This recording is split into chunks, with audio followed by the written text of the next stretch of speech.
Before starting this video, I do want to give a thank you to my patrons that support the channel. And if you would like to support the channel, there are some great benefits for you in the link down below. So with that, let's get into today's video.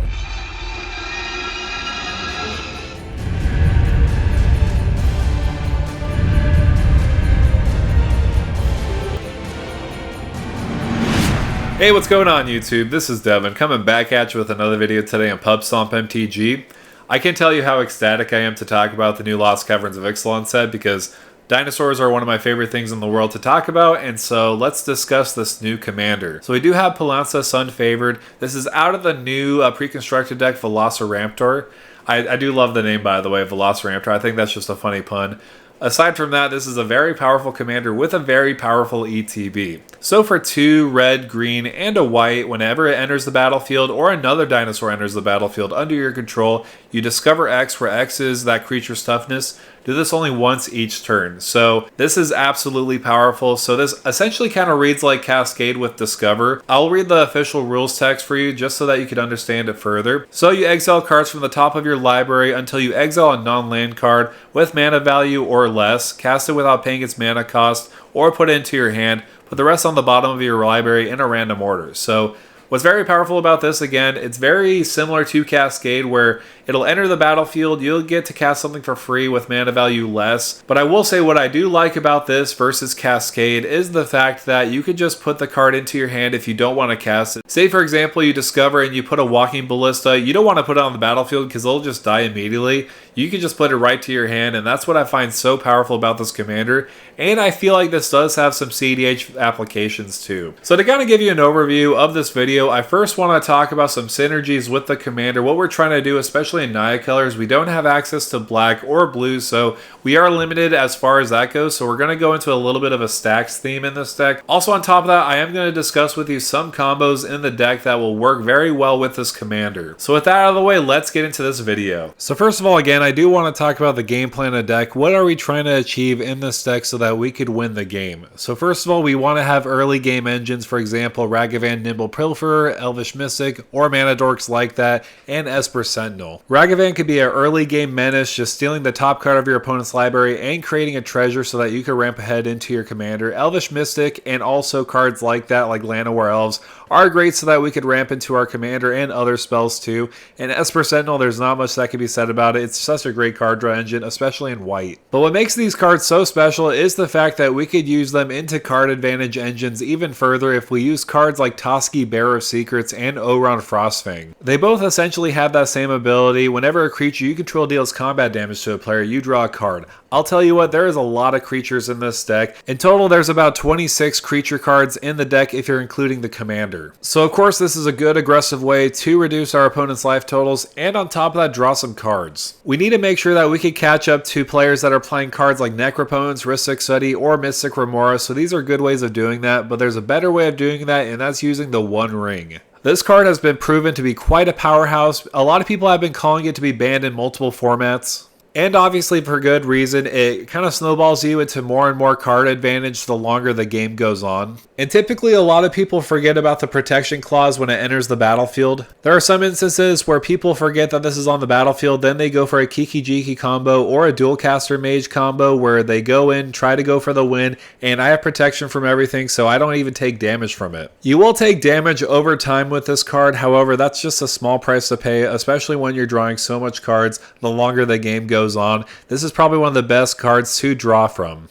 Again, this is a force to be reckoned with, and the earlier you get this on the battlefield, the more card advantage you are going to get overall in the game. So again, an absolute fabulous card draw outlet. Another card draw outlet I do want to talk about is Sylvan Library, mainly because it has that ability of drawing 2 extra cards. If you do keep those cards, you're going to deal 4 damage to yourself each time. I will say what I do like about this card is the fact that it almost acts like a top deck manipulator because Pantlaza Sun Favored has the ETB. You can go to the top card of your library to cast it for free. So say for example you got Sylvan Library and you draw the 2 extra cards. One of them was a food chain. You could just easily put that on top of your library, then cast Pantlaza, then cast that food chain for free. And that's why tutors like Sylvan Tutor, Worldly Tutor, and Enlightened Tutor are extra deadly in this deck, because when we have our commander enter the battlefield, we can cast Worldly Tutor in response to our commander's enter the battlefield trigger to search for like a Dockside or Squee the Immortal, so that then we can cast it for free with our commander's ability. In a similar situation, we could also use Enlightened Tutor when our commander is entering the battlefield. We could cast in response of that ETB,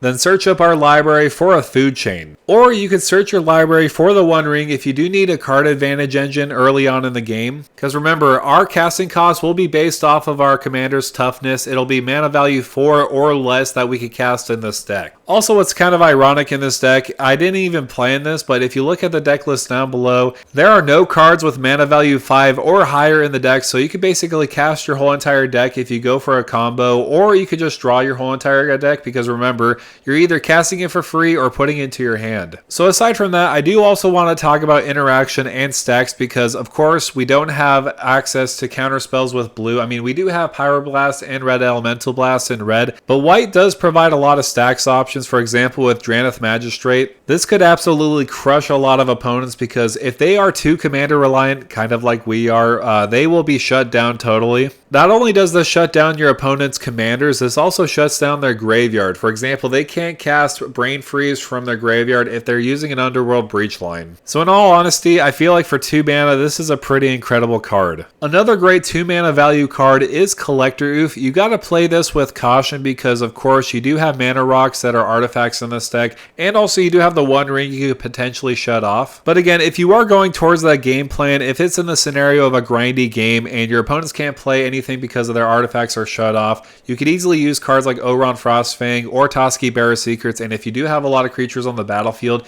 you can take advantage of that by drawing so much cards.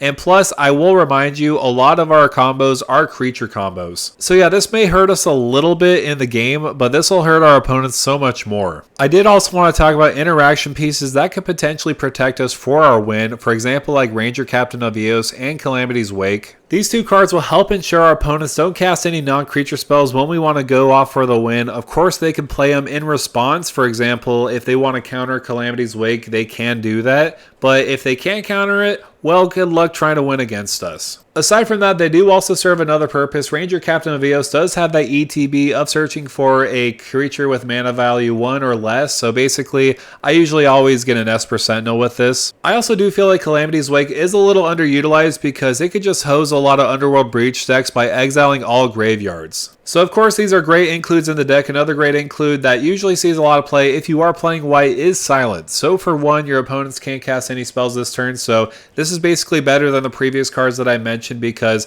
instead of non-creatures, you're just not going to be able to cast anything. There are ways that you can consistently protect your win con, and that's by using Grand Abolisher. For 2 mana, during your turn, your opponents can't cast spells or activate abilities of artifacts, creatures, or enchantments. So yeah, usually when people see you drop this on the battlefield, they probably think that you're going to go for the win, so probably have some protection and backup for the Grand Abolisher when you do go for it. Of course, we want to protect our win conditions in the deck. However, what are the win conditions? There's a lot of win conditions that we can utilize in this deck. In this deck, we really want to capitalize on our commander's ability of ETBing, so there's a lot of different ways we could take advantage of that. The first one is, obviously, this could be a great food chain commander with Squee the Immortal. Now, a lot of you may be familiar to the food chain combo, but if you're not familiar to it, this is basically how it goes. You have food chain on the battlefield, you sacrifice Squee the Immortal to it, then you'll net 1 mana plus that creature's mana value, so you'll net 4 total mana of any one color only to cast a creature spell. Because of Squee's ability, you may cast him from the graveyard or from the exile, so you could cast him by using that food chain mana to repeat the process until you have infinite mana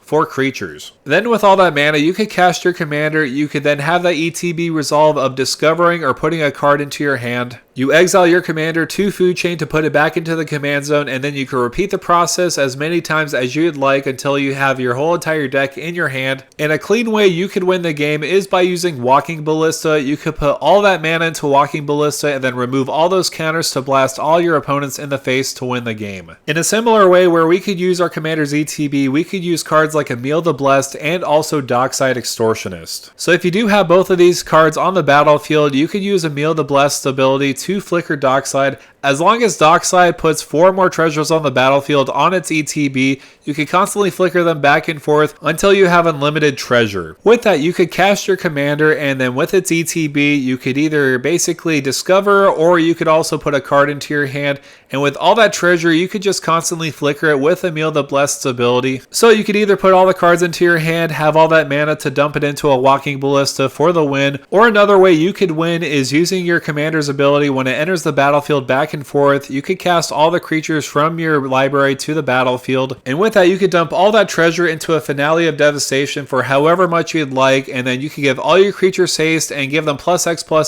for the amount of treasure you do pump into that Finale of Devastation. So that's a pretty good way of winning. There's also other ways we could abuse Dockside Extortionist by using cards like Temur Sabertooth or Cloudstone Curio. This essentially kind of acts very similar to Emil the Blessed. As long as you have a certain amount of mana each time, you're going to be using Temur Sabertooth to put Dockside back to your hand and recast it until you have unlimited treasure. You could also use Dockside Extortionist with Cloudstone Curio with another small creature to bounce it back and forth from your hand, gaining unlimited treasure that way. So I will say that's what I do like about this deck, is that you have a lot of ways to win. However, that's going to do it for me, guys. Thank you guys so much for coming by and watching this video on Pantlaza Sun Favored. So I feel like, again, this is going to have some legs for CEDH. I feel like in a way this kind of reminds me of Atali Primal Conqueror with the ETB. Again, I feel like it's a baby version of the ETB because you're only getting your cards and you're not getting your opponent's cards, and you're also getting non-land cards too. So in a way, it's very similar to Atali. It costs less and you're adding one more color with white, and you have that way of tutoring out your food chain. So overall, I feel like this does have some legs in CEDH. I mean, I feel like the biggest reason and more selfish reasons why I want to make a CEDH deck out of this is because it's a dinosaur. Come on. I mean, it's awesome to see a CEDH dinosaur come through, and if there's a way to do it, let's absolutely do it. But let me know down below, what do you think of this commander? Do you feel like it has legs in CEDH? Let me know again down below in the comments. Also, make sure to like, share, and subscribe to the channel. And with that out of the way, thank you for stopping by.